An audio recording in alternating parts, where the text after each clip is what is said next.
За бүгдээрээ сайн уу? За тэгээ бүтсэн өдрийн минь төргий. За тэгээд өнөөдөр бол маш гоё спешиал day байгаа. За тэгээд өнөөдөр их гоё юмнууд үзэн. За тэгээд бүгдээрээ бичлэгэндээ цог байгаарай. За тэгээд дуустал үзээрэй. За тэгээд өнөөдөр бол бидэд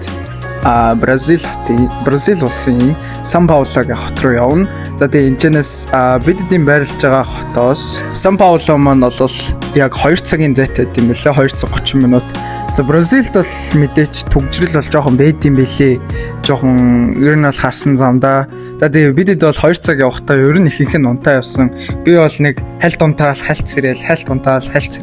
За тэгээд мэдээч 2 цаг бол маш хурдан яваад ирсэн. За тэгээ төв рүүгээ орж ирсэн мэдээч өндөр барилгууд харагдаж эхэлсэн ихнээсээ. За тэгээ би ч нөгөө нэг Испанд одоо 2 жил амьдрахтаа 2 жил байхдаа андаа одоо Испани яг энэ үндсэн structure нь болохоор юм нөө дөрвөлжин блокуудаар их цэвэрхэн юм бүтцтэй байдаг болохоор бас юм өндөр гонцгой барилгууд тараагүй бас утсан байлээ. За тэгээд бас энэчээ зөвхөн яг энэ академи дээр бас 3-7 хончлоо одоо 2-7 хоногийн за тэгээд өндөр барилгууд хараагүй бас гоё эсэн. За тэгээ мэдээч одоо Бразил улс маань өөрөө дэлхийн том эдийн засгийн нэг гэж явдаг. Тэгээд ойролцоогоор топ 10-т ордог. Эдийн засгаараа маш их үйлдвэр, хөдөө аж ахуй, үйлчлэгээтэй учраас Монголыг бодох юм бол илүү баян улс гэж хэлж болно. За тэгээд надад бол баян гэхээсээ гадна бас Бразил маань бас ядуу гэж байгаа. За тэгээд надад миний хувьд бол их гоё нийтч улс шиг санагдсан. Үнэхээр таалагдсан. За тэгээ 2 цаг явсны эцэст бидэд гол том зорилго болох Stadio Municipal Paulo Machado de Carvalho гэдэг. Энэ хүмүүс ер нь Бразил хүмүүс болохоор Pacaembu Stadium гэж шууд нэлжтэй юм лээ. Маш гоё тийм одоо түүхэн музей байгаа. За тэгээ хөл өмгийн холбогдлолтой маш том музей байгаа. За тэгээ тэрлээ орц сонирхцгаая. Let's go.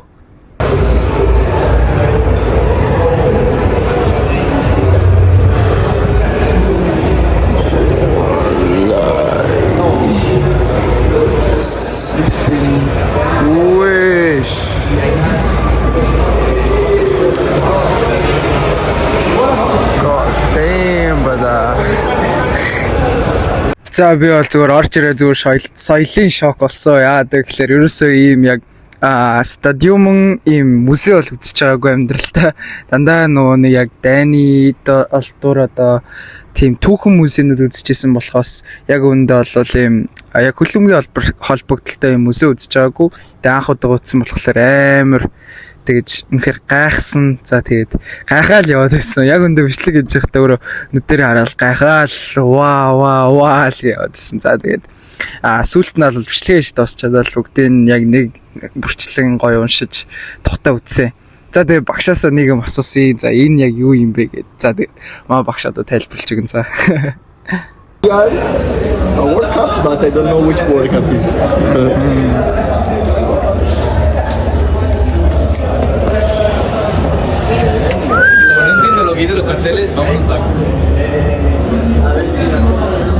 Damn, boys.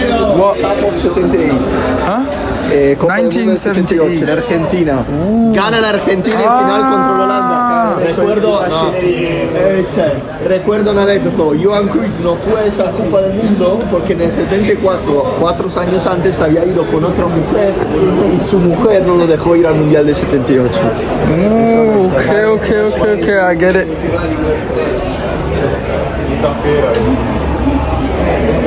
За сая манай багш хэлэхдээ бол саяны харагдсан шилэн дор байгаа доошо талбараа буудаг шатны тухай тайлбарлаж өгсөн. Тэгээ хэлэхдээ энэ нь болохоор 1978 оны Аргентины эсрэг Нидерландын хийсэн дэлхийн аваргын тэмцээний файнал тоглолтын баяраа тэмцсэн шат гэсэн.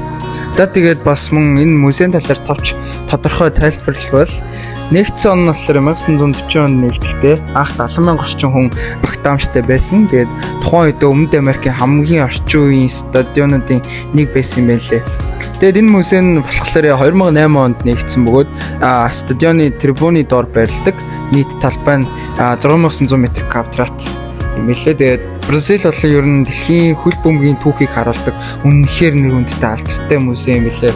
Тэгээд эхний давхартай бол хөл бөмбөг Бразилд яаж орж ирсэн, анхны клубүүдийн туг далбаа, тоглогчдын болон өмсгөлүүд бас Өмнөд Америкийн илэрхийлсэн том газрын зургууд бас олон байсан. So amazing, bro.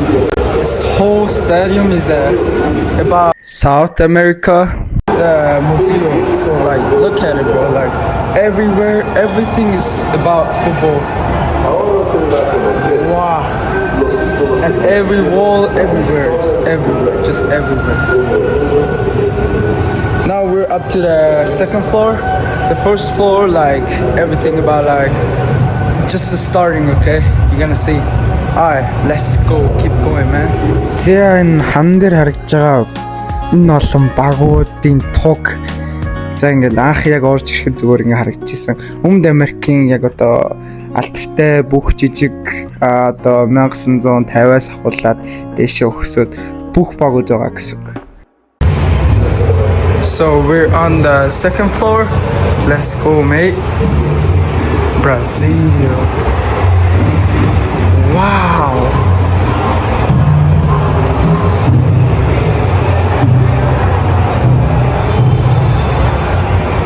Wow.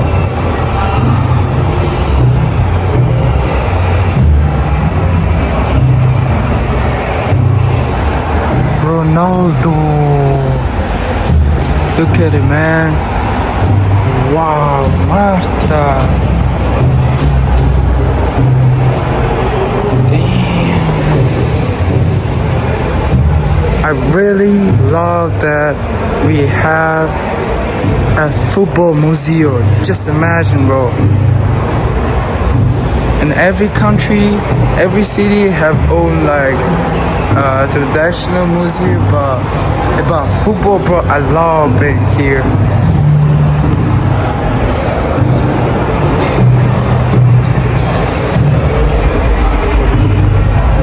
За энд харагдж байгаа хоёр давхрын жазтай зургнууд ямар утгатай зургнууд вэ гэхээр энд байгаа эдгээр зургнууд нь Бразилийн алдарт хөл бөмбөгчдийн уран зургууд юм байлээ.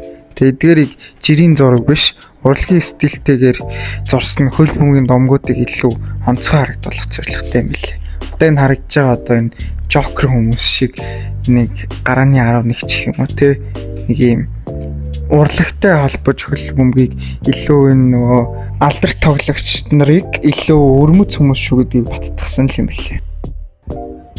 За энэ давхрын энэ хэсэг бол үнэхээр тийм өрмөц хүн тийм сэтгэгдэл үлдээхээр тийм илүү зөв сэтгэж юм гоёор байгуулсан байлээ. Энэ болохоор яг одоо оны алдартай гоолууд Бразил, Өмнөд Америкийн ер нь улсуудын алдарт гоолууд болон дэлхийн аваргын тоглолтын хэсгүүдээс авсан тэр бичлэгүүд, тэр тухайн үеийн алдарт моментууд бүгд байгаа юм билээ.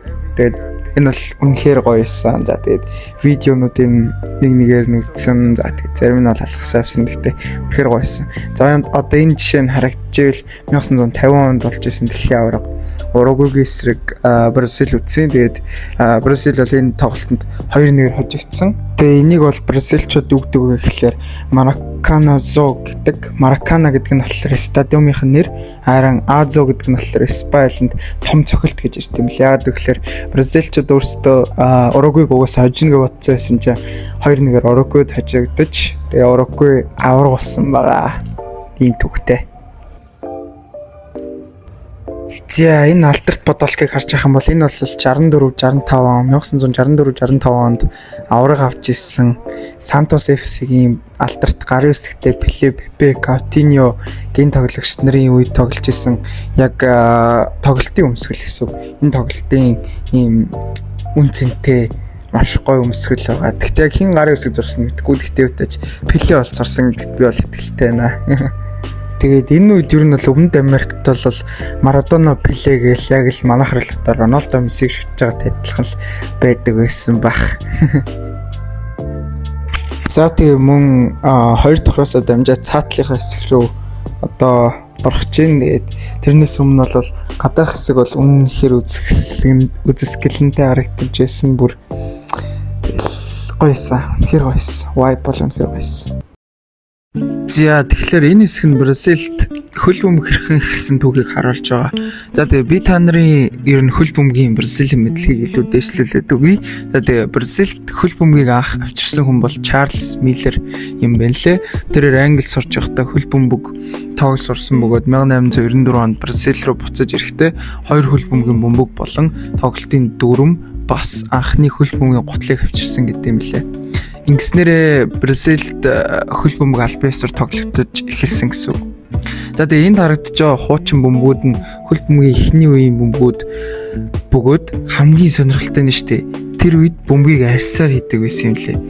Тэгээд дотор нь болохоор амтны давсаг хийж агаараар дүүргдэг байсан юм лээ. Тэгээд тиймээс нөгөө бөмбөгний хэлбэр нь төгс дугуй биш, бас нэлээд хүнд байсан гэдэг.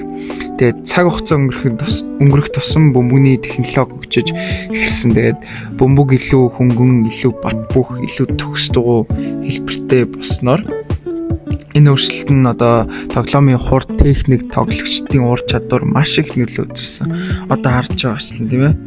За тэгээд энэ хэсэгт мөн одоо шүүгчийн хэрэгслүүдийг харуулсан байдаг. Тэгээд хөл бөмбөг хөгжихийн ирээр дүрм илүү тодорхой болж шүүгэл карт зэрэг систем бий болсон. Ингэснээр хөл бөмбөг илүү зохион байгуулалттай дэлхийн хэмжээний спорт болж хөгжсөн гэсэн үг. За тэгээ мөн энд хөл бөмбөгийн гутлын хөгжил харагдаж байна. Тэгээд анхны гутлууд нь зузаан арьсаар хийсэн шагаа хамгаас өндөр гутал байсан болол өнөөдрийн хөл бөмбөгийн гутал маш хөнгөн, хурд болон хөл бөмбөгийн мэдрэмжийг нэмэгдүүлэх зориулалттай болсон байгаа. Тэгээд 25 оны Predator харагдаж байна. Супер шүү дээ. Одоо бараг л миний поз гэсэн үг. Энэ бол ингээд алдарт стадиум харагдаж байна. Хоёр төрлөөрөө. За тэгээд бас яг гаднаасаа дээрээсээ хэрхэн амьдаар бас стадиум харагддаг байх нь харцгаа гарч боддоор стадиум нь ингэж харагдаж байна. За гүйлтийн зам нь бол чөлөөтэй байлээ. Харин талбай нь бол зөвхөн том арга хэмжээнүүдэд зориулагдсан байлээ. За энэхүү ер нь бол ингээд бүгднгийн тойроод бүх яг музейнийхаа үзэх стойнуудыг үзээд дууссан. За энэ хэсэг нь болохоор яг сүүлийн хэсэг юм билээ. За тэгээд мэдээч Өмнөд Америкийн талаар, Бразилийн хөл бөмбөгийн талаар мэдлэгтэй болж авсан байх гэж бодож байна. Одоо харин хэдүүлээ хөгжилтцгөө. За тэгээд энд бол X-Ox гэж байна.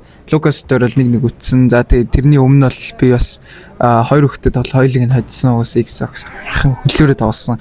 Бүр амархан байсан.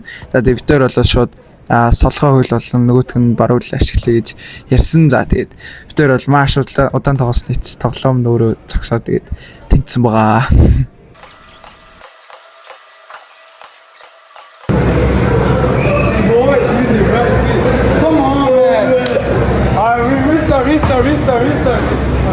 За X-Ox дуусчаад мэдээч нэг юм жижигхэн нэрээ нэг эсрэг нэг тоглолтог хөлбөмбөг талбай байсан. За тэгээ энэ ч бол Lux дээр нэг үзээд би бол мэдээч хоцсон. За тэгтээ энд бол нэг гол харагдчихээн.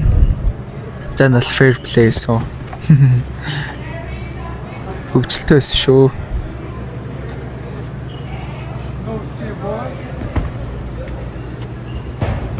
Here we go. Hey, we pass our photos, boy. Зэн мадам бүгэ музейга ингээд үзээд дууссан байт юм бидэд. За тэгээ үнэхээр их мэдлэг олж авлаа. Үнэхээр их баяртай. За тэгээ дараагийнхаа амраа явцгаая.